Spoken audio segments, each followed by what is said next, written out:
I'm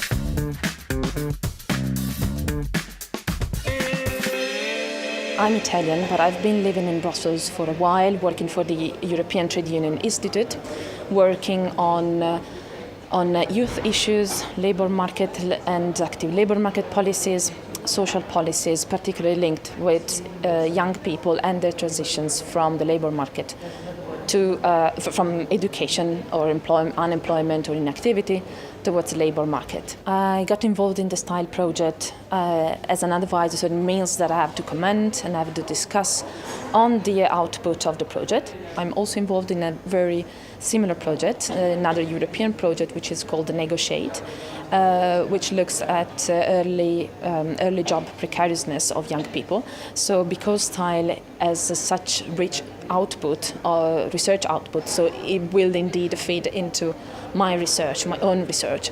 So it's not only as an advisor, but I also benefit as a researcher from this kind of projects. In Copenhagen, I discussed a deliverable on the policy learning across the EU countries, some of the EU countries, about the youth policies, and in particular the youth guarantee and the apprenticeship schemes.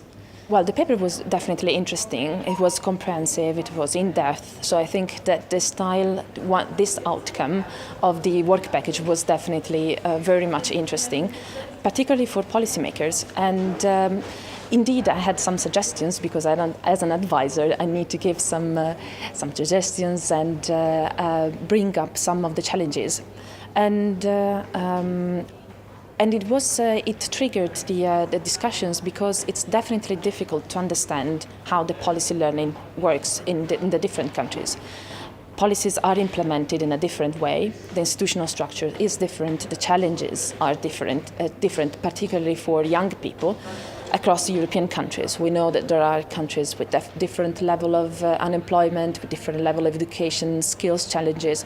So indeed, the triggers of the policy making are different across countries. Understanding what's going on within the black box of policy learning, so how policymakers are learning from each other, they're learning from the European Union, are they learning from another country as well? So it's definitely difficult.